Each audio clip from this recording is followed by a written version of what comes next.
मेरे प्रिय आत्मन, प्रेम क्या है?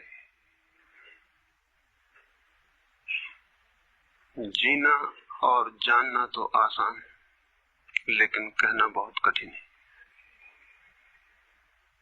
जैसे कोई मछली से पूछे कि सागर क्या है, तो मछली कह सकती है ये है सागर, ये रहा, चारों तरफ वही है। लेकिन कोई पूछे कि कहो क्या है, बताओ मत, तो बहुत कठिन हो जाएगा मछली को। आदमी के जीवन में भी जो श्रेष्ठ है, सुंदर है और सत्य है, उसे जिया जा सकता, जाना जा सकता, हुआ जा सकता, लेकिन कहना बहुत मुश्किल है। और दुर्घटना और दुर्भाग्य यह है कि जिसमें जिया जाना चाहिए, जिसमें हुआ जाना चाहिए, उसके संबंध में मनुष्य जाति 5-6 हजार वर्ष से केवल बातें कर रही है।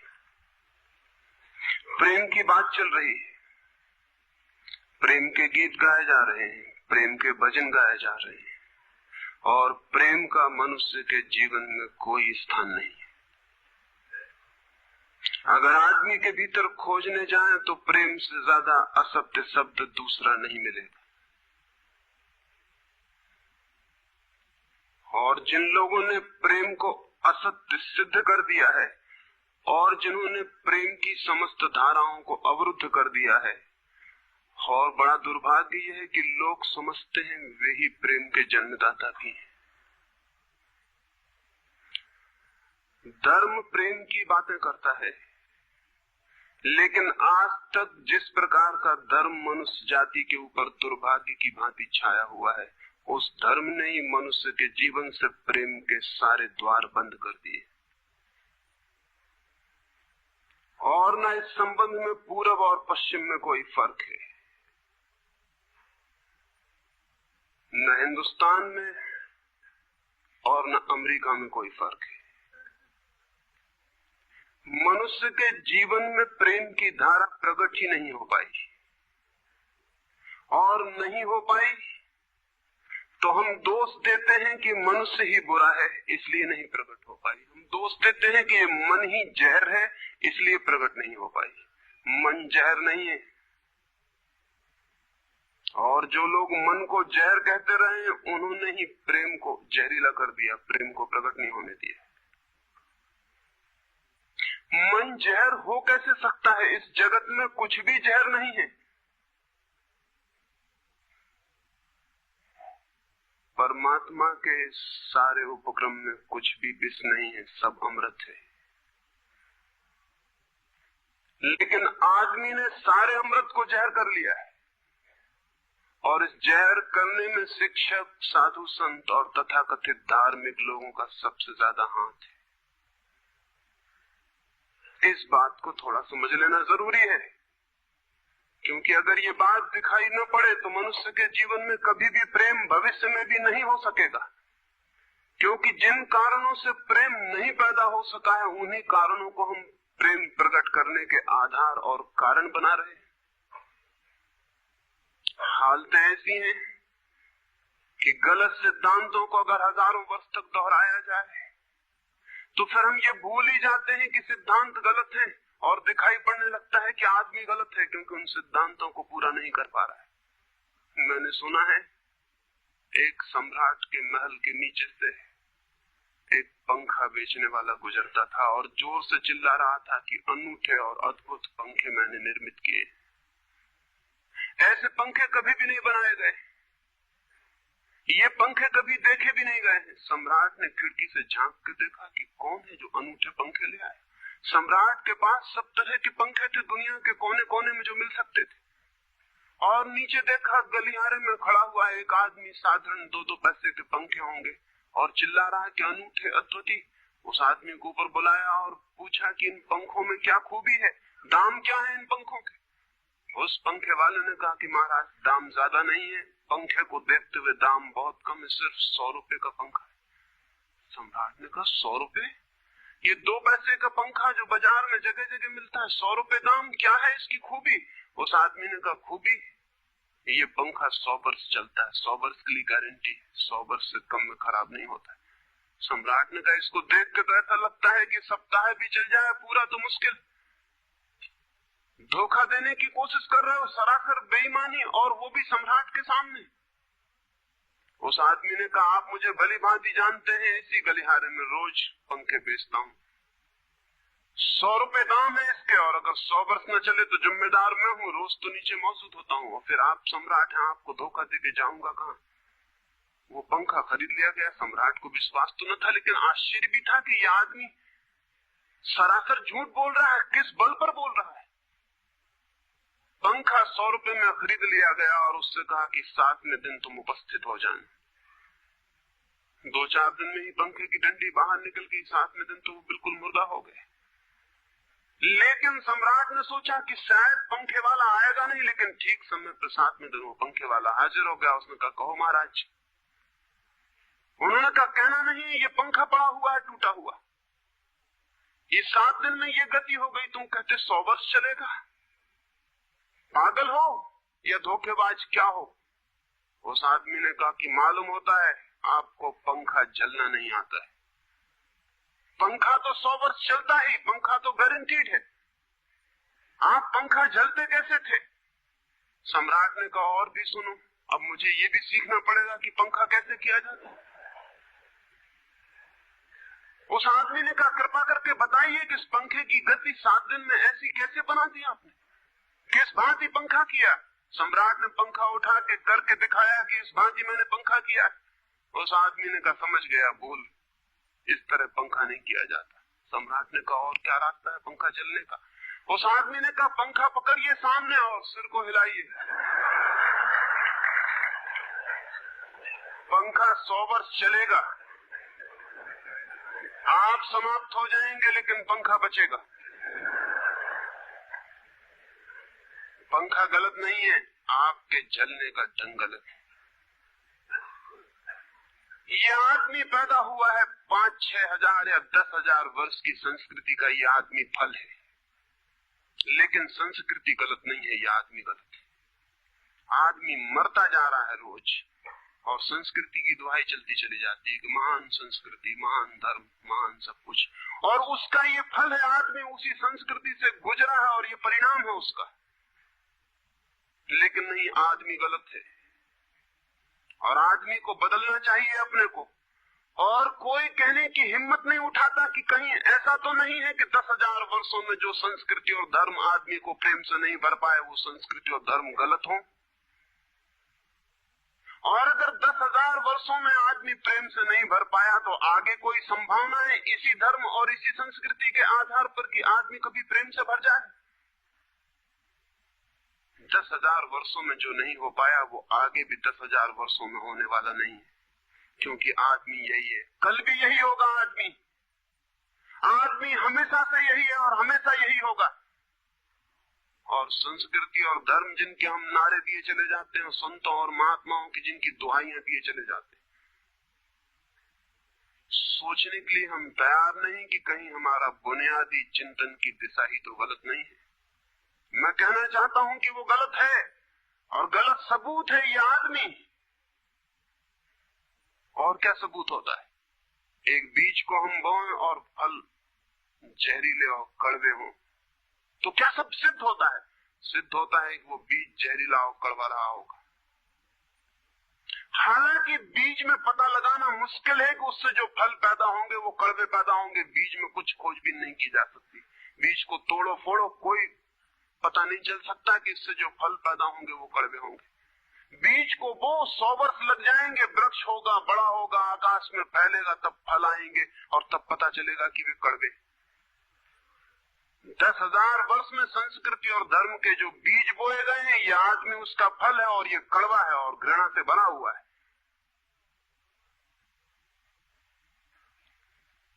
लेकिन उसी की दुहाई दिए चले जाते हैं हम और सोचते हैं उससे प्रेम हो जाए।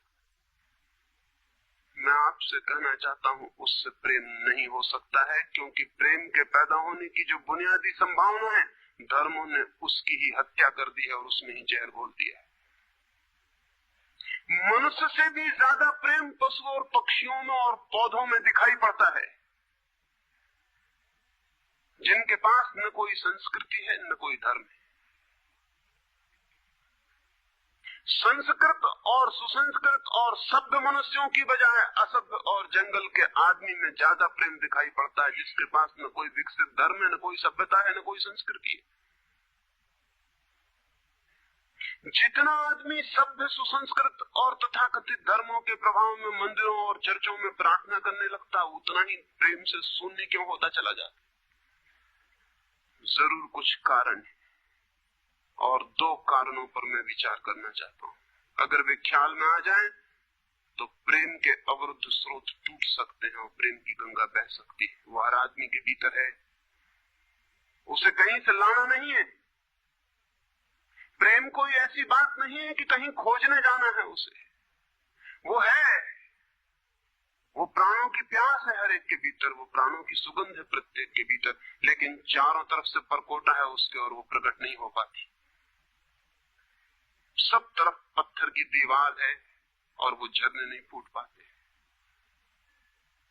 तो प्रेम की खोज और प्रेम की साधना कोई पॉजिटिव, कोई विधायक खोज और साधना नहीं है कि हम जाएं और कहीं प्रेम सीख लें। एक मूर्तिकार एक पत्थर को तोड़ रहा था, कोई देखने गया था कि मूर्ति कैसे बनाई जाती है। उसने देखा कि मूर्ति तो बिल्कुल नहीं बनाई जा रही, सिर्फ छेनी और हथौड़े से पत्थर तोड़ा जा रहा है। तो उस आदमी ने पूछा कि आप क्या कर रहे हैं, मूर्ति नहीं बनाएंगे? मैं तो मूर्ति का बनना देखने आया हूं, आप तो सिर्फ पत्थर तोड़ रहे हैं। उस मूर्तिकार ने कहा कि मूर्ति तो पत्थर के भीतर छिपी है, उसे बनाने की जरूरत नहीं है, सिर्फ उसके ऊपर जो व्यर्थ पत्थर जुड़ा है उसे अलग कर देने की जरूरत है और मूर्ति प्रकट हो जाएगी। मूर्ति बनाई नहीं जाती, मूर्ति सिर्फ आविष्कृत होती है, डिस्कवर होती है, अनावृत होती है, उगाड़ी जाती है। मनुष्य के भीतर प्रेम छिपा है, सिर्फ उगाड़ने की बात है, उसे पैदा करने का सवाल नहीं, अनावृत करने की बात है। कुछ है जो हमने ऊपर से ओढ़ा हुआ है, जो उसे प्रकट नहीं होने देता। एक चिकित्सक से जाके आप पूछें कि स्वास्थ्य क्या है, और दुनिया का कोई चिकित्सक नहीं बता सकता कि स्वास्थ्य क्या है। बड़े आश्चर्य की बात है, स्वास्थ्य पर ही तो सारा चिकित्सा शास्त्र खड़ा है, सारी मेडिकल साइंस खड़ी है, और कोई नहीं बता सकता कि स्वास्थ्य क्या है। लेकिन चिकित्सक से पूछें कि स्वास्थ्य क्या है, तो वो कहेगा बीमारियों के बाबत हम बता सकते हैं कि बीमारियां क्या हैं, उनके लक्षण हमें पता है, एक एक बीमारी का अलग अलग परिभाषा हमें पता है। स्वास्थ्य का हमें कोई भी पता नहीं। इतना हम कह सकते हैं कि जब कोई बीमारी नहीं होती तो जो होता है वो स्वास्थ्य है। स्वास्थ्य तो मनुष्य के भीतर छिपा है, इसलिए मनुष्य की परिभाषा के बाहर है। बीमारी बाहर से आती है, इसलिए बाहर से परिभाषा की जा सकती है। स्वास्थ्य भीतर से आता है, उसकी कोई परिभाषा नहीं की जा सकती। इतना ही हम कह सकते हैं कि बीमारियों का अभाव स्वास्थ्य है। लेकिन ये स्वास्थ्य की कहां परिभाषा हुई? स्वास्थ्य के संबंध में तो हमने कुछ भी ना कहा कि बीमारियां नहीं है, तो बीमारियों के संबंध में कहा। सच ये है कि स्वास्थ्य पैदा नहीं करना होता, या तो छिप जाता है बीमारियों में, या बीमारियां हट जाती हैं तो प्रकट हो जाता है। स्वास्थ्य हम में है, स्वास्थ्य हमारा स्वभाव है, प्रेम हम में है, प्रेम हमारा स्वभाव है। इसलिए ये बात गलत है कि मनुष्य को समझाया जाए कि तुम प्रेम पैदा करो। सोचना यह है कि प्रेम पैदा क्यों नहीं हो पा रहा है, बाधा क्या है, अड़चन क्या है, कहां रुकावट डाल दी गई। अगर कोई भी रुकावट ना हो तो प्रेम प्रकट होगा ही। उसे सिखाने की और समझाने की कोई भी जरूरत नहीं है।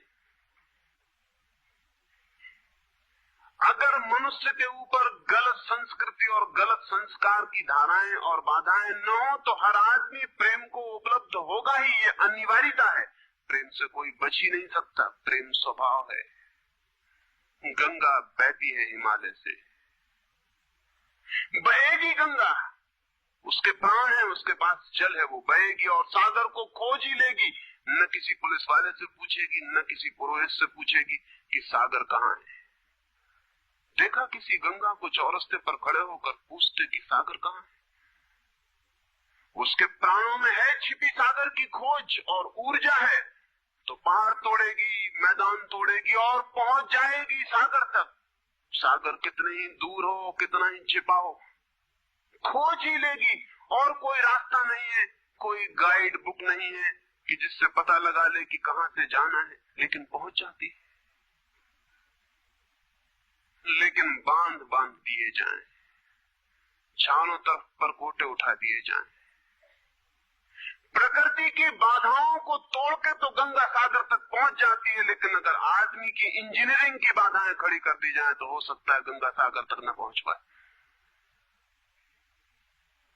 ये भेद समझ लेना जरूरी है। प्रकृति की कोई भी बाधा असल में बाधा नहीं है, इसलिए गंगा सागर तक पहुंच जाती है, हिमालय को काट के पहुंच जाती है।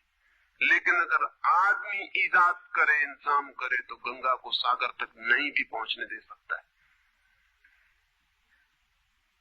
प्रकृति का तो एक सहयोग है, प्रकृति तो एक हार्मनी है।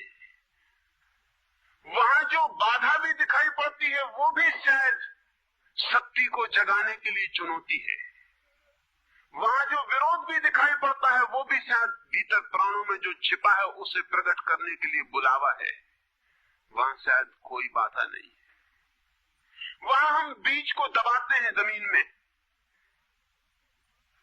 दिखाई पड़ता है कि जमीन की एक परत बीज के ऊपर पड़ी है, बाधा दे रही, लेकिन वो बाधा नहीं दे रही। अगर वो परत ना होगी तो बीज अंकुरित भी नहीं हो पाएगा। ऐसे दिखाई पड़ता है कि एक परत जमीन की बीज को नीचे दबा रही है, लेकिन वो परत दबा इसलिए रही है ताकि बीज दबे, गले और टूट जाए और अंकुर बन जाए।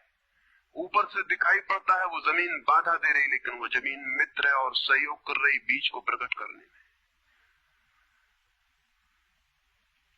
प्रकृति तो एक हार्मनी है, एक संगीतपूर्ण लयबद्धता है, लेकिन आदमी ने जो जो निसर्ग के ऊपर इंजीनियरिंग की है, जो जो उसने अपने यांत्रिक धारणाओं को ठोकने की और बिठाने की कोशिश की है, उससे गंगाएं रुक गई हैं, जगह जगह अवरुद्ध हो गई। और फिर आदमी को दोष दिया जाता है। किसी बीज को दोष देने की जरूरत नहीं है। अगर वो पौधा न बन पाए तो हम कहेंगे कि जमीन नहीं मिली होगी, ठीक, पानी नहीं मिला होगा, ठीक, सूरज की रोशनी नहीं मिली होगी, ठीक, लेकिन आदमी के जीवन में खिल न पाए फूल प्रेम का तो हम कहते हैं तुम हो जिम्मेवार। और कोई नहीं कहता कि भूमि ना मिली होगी, ठीक, पानी ना मिला होगा, ठीक, सूरज की रोशनी ना मिली होगी, ठीक, इसलिए यह आदमी का पौधा अवरुद्ध रह गया, विकसित नहीं हो पाया, फूल तक नहीं पहुंच पाया। मैं आपसे कहना चाहता हूं कि बुनियादी बाधाएं आदमी ने खड़ी की हैं। प्रेम की गंगा तो बह सकती है और परमात्मा के सागर तक पहुंच सकती है। आदमी बना उसलिए है कि वो बहे और प्रेम बहे और परमात्मा तक पहुंच जाए, लेकिन हमने कौन सी बाधाएं खड़ी कर दी? पहली बात, आज तक मनुष्य की सारी संस्कृतियों ने सेक्स का, काम का, वासना का विरोध किया है। इस विरोध ने मनुष्य के भीतर प्रेम के जन्म की संभावना तोड़ दी, नष्ट कर दी। इस निषेध ने, क्योंकि सच्चाई यह है कि प्रेम की सारी यात्रा का प्राथमिक बिंदु काम है, सेक्स है। प्रेम की यात्रा का जन्म गंगोत्री, जहां से गंगा पैदा होगी प्रेम की, वो सेक्स है, वो काम है। और उसके सब दुश्मन है, सारी संस्कृतियां और सारे धर्म और सारे गुरु और सारे महात्मा। तो गंगोत्री पर ही चोट कर दी, वहीं रोक दिया। पाप है काम, अधम है काम, जहर है काम। और हमने सोचा भी नहीं कि काम की ऊर्जा ही, सेक्स एनर्जी ही अंततः प्रेम में परिवर्तित होती और रूपांतरित होती। प्रेम का जो विकास है वो काम की शक्ति का ही ट्रांसफॉर्मेशन है, वो उसी का रूपांतरण है। एक कोयला पड़ा हो और आपको ख्याल भी नहीं आएगा कि कोयला ही रूपांतरित होकर हीरा बन जाता है। हीरे और कोयले में बुनियादी रूप से कोई भी फर्क नहीं। हीरे में भी वही तत्व हैं जो कोयले में, और कोयला हजारों वर्ष की प्रक्रिया से गुजर के हीरा बन जाता है, लेकिन कोयले की कोई कीमत नहीं है। उसे कोई घर में रखता भी है तो ऐसी जगह जहां दिखाई न पड़े, और हीरे को लोग छातियों पर लटका के घूमते कि वो दिखाई पड़े। और हीरा और कोयला एक ही है, लेकिन कोई दिखाई नहीं पड़ता कि इन दोनों के बीच अंतर संबंध है, एक यात्रा है। कोयले की शक्ति ही हीरा बनती है, और अगर आप कोयले के दुश्मन हो गए, जो कि हो जाना बिल्कुल आसान है क्योंकि कोयले में कुछ भी नहीं दिखाई पड़ता, तो हीरे के पैदा होने की संभावना भी समाप्त हो गई, क्योंकि कोयला ही हीरा बन सकता था। सेक्स की शक्ति ही, काम की शक्ति ही प्रेम बनती है, लेकिन उसके विरोध में सारे दुश्मन हैं उसके, अच्छे आदमी उसके दुश्मन, और उसके विरोध ने प्रेम के अंकुर भी नहीं फूटने दिए, और जमीन से प्रथम से पहली सीढ़ी से नष्ट कर दिया भवन को।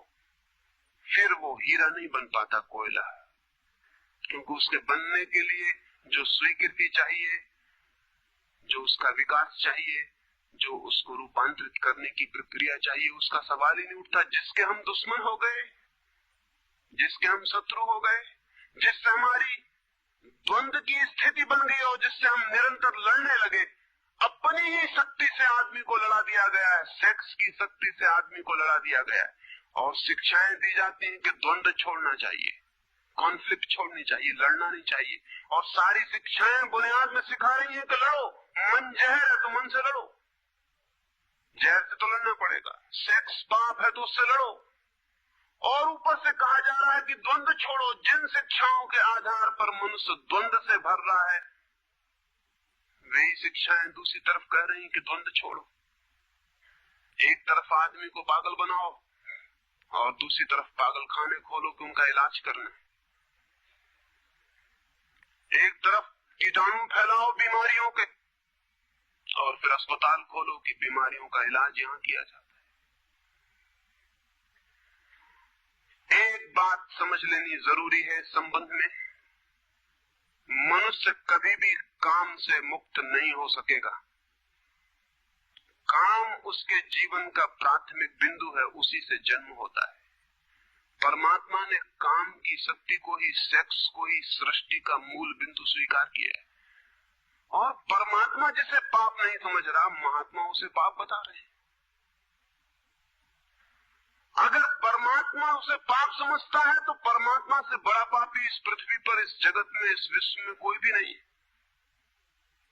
फूल खिला हुआ दिखाई पड़ रहा है, कभी सोचा है कि फूल का खिल जाना भी सेक्सुअल एक्ट है? फूल का खिल जाना भी काम की एक घटना है, वासना की एक घटना है। फूल में है क्या उसके खिल जाने में? उसके खिल जाने में कुछ भी नहीं है। वे बिंदु हैं, पराग के, वीरी के कण हैं, जिन्हें तितलियां उड़ा के दूसरे फूलों पे ले जाएंगी और नया जन्म देंगी। एक मोर नाच रहा है और कवि गीत गा रहे हैं, और संत भी देख के प्रसन्न होंगे, लेकिन उन्हें ख्याल नहीं कि नृत्य एक सेक्सुअल एक्ट। मोर पुकार रहा है अपनी प्रेयसी को या अपने प्रेमी को, वो नृत्य किसी को रिझाने के लिए। पपीहा गीत गा रहा है, कोयल बोल रही है। एक आदमी जवान हो गया है, एक युवती सुंदर होकर विकसित हो गई।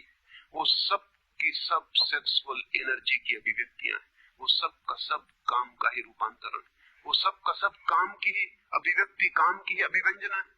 सारा जीवन, सारी अभिव्यक्ति, सारी फ्लावरिंग काम की है, और उस काम के खिलाफ संस्कृति और धर्म आदमी के मन में जहर डाल रहे हैं, उससे लड़ाने की कोशिश कर रहे हैं।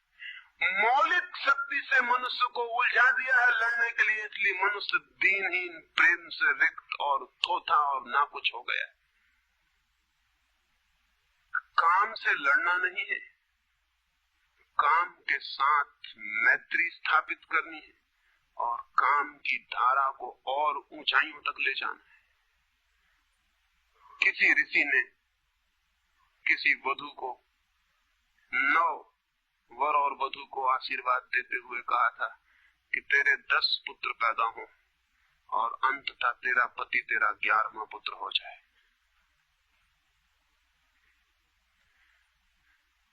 वासना रूपांतरित हो तो पत्नी मां बन सकती है, वासना रूपांतरित हो तो काम प्रेम बन सकता है, लेकिन काम ही प्रेम बनता है। काम की ऊर्जा ही प्रेम की ऊर्जा में विकसित होती है, फलित होती है। लेकिन हमने मनुष्य को भर दिया है काम के विरोध में। इसका परिणाम यह हुआ कि प्रेम तो पैदा नहीं हो सका, क्योंकि वो तो आगे का विकास था, काम की स्वीकृति से आता। प्रेम तो विकसित नहीं हुआ, और काम के विरोध में खड़े होने के कारण मनुष्य का चित्त ज्यादा से ज्यादा कामुक और सेक्सुअल होता चला गया। हमारे सारे गीत, हमारी सारी कविताएं, हमारे चित्र, हमारी पेंटिंग्स, हमारे मंदिर, हमारी मूर्तियां सब घूम फिर के सेक्स के आसपास केंद्रित हो गई। हमारा मन ही सेक्स के आसपास केंद्रित हो गया। इस जगत में कोई भी पशु मनुष्य की भांति सेक्सुअल नहीं है। मनुष्य 24 घंटे सेक्सुअल हो गया। उठते बैठते सोते जागते सेक्स ही सब कुछ हो गया। उसके प्राण में घाव हो गया, विरोध के कारण, दुश्मनी के कारण, शत्रुता के कारण। जो जीवन का मूल था उससे मुक्त तो हुआ नहीं जा सकता था, लेकिन उससे लड़ने की चेष्टा में सारा जीवन रुग्ण जरूर हो सकता था, वो रुग्ण हो गया है। और ये जो मनुष्य जाति इतनी ज्यादा कामुक दिखाई पड़ रही है, इसके पीछे तथाकथित धर्मों और संस्कृति का बुनियादी हाथ है। इसके पीछे बुरे लोगों का नहीं, सज्जनों और संतों का हाथ है। और जब तक मनुष्य जाति सज्जनों और संतों के इस अनाचार से मुक्त नहीं होती, तब तक प्रेम के विकास की कोई संभावना नहीं। मुझे एक घटना याद आती है। एक फकीर अपने घर से निकला था, किसी मित्र के पास मिलने जा रहा है। निकला है कि घोड़े पर उसका चढ़ा हुआ एक बचपन का दोस्त घर आके सामने खड़ा हो गया।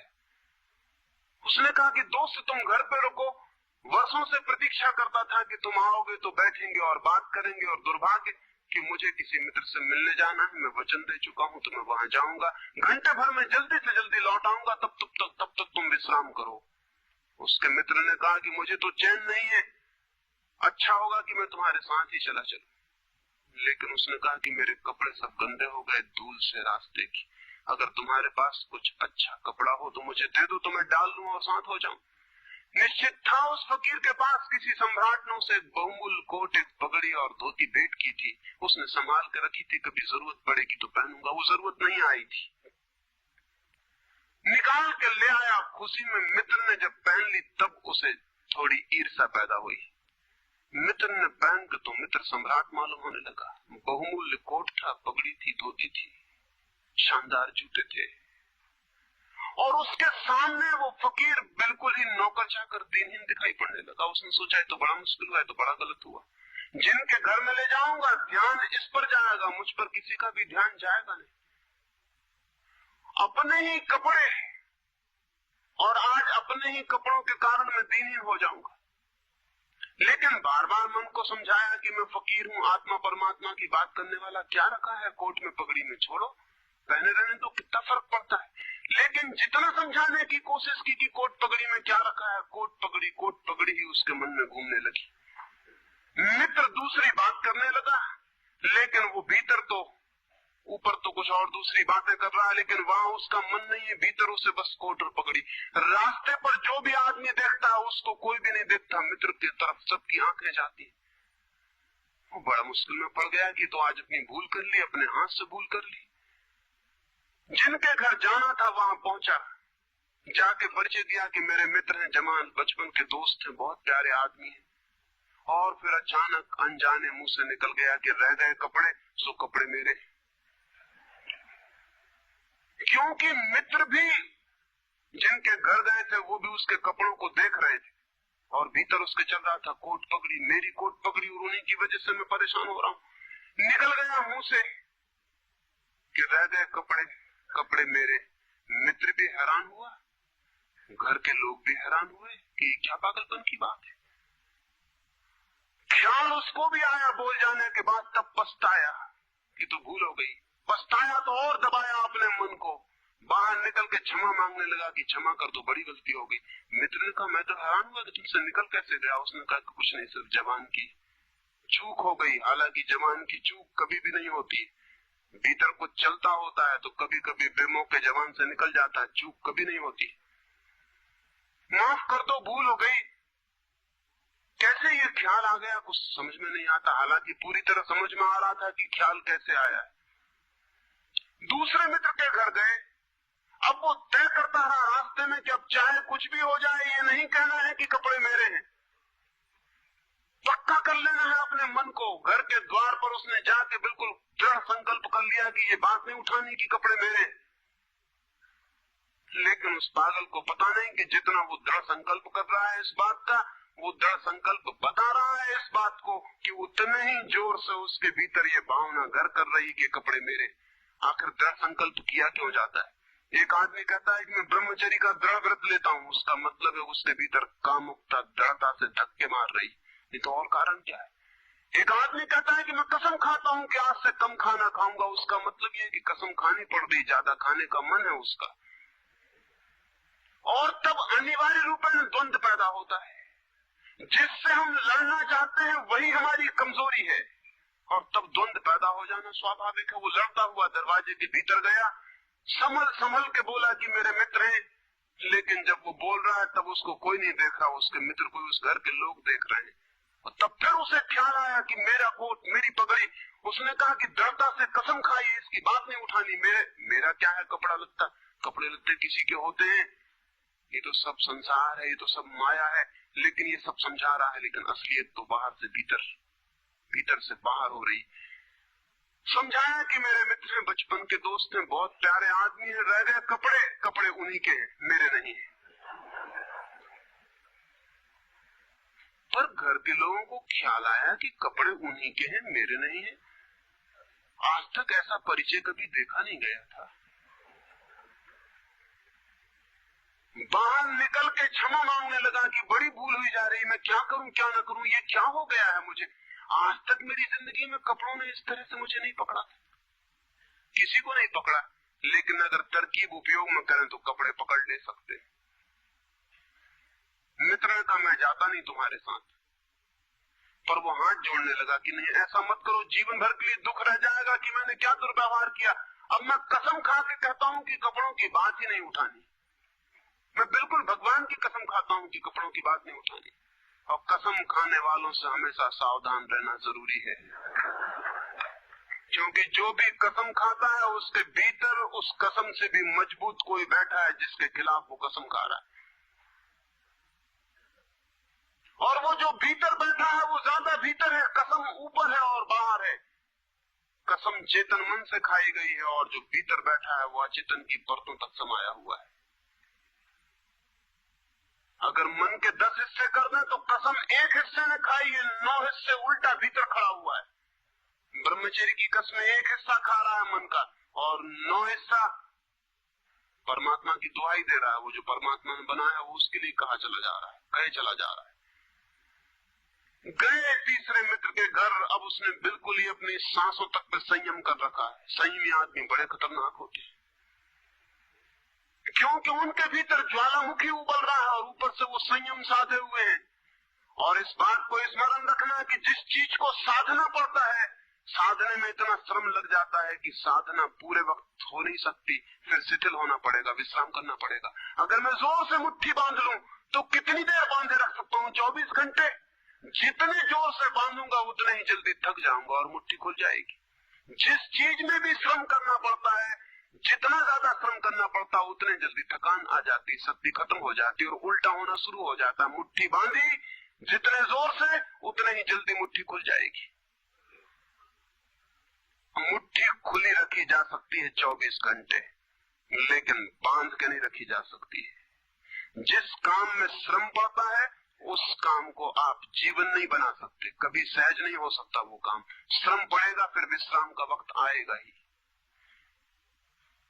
इसलिए जितना सदा हुआ संत होता है उतना ही खतरनाक आदमी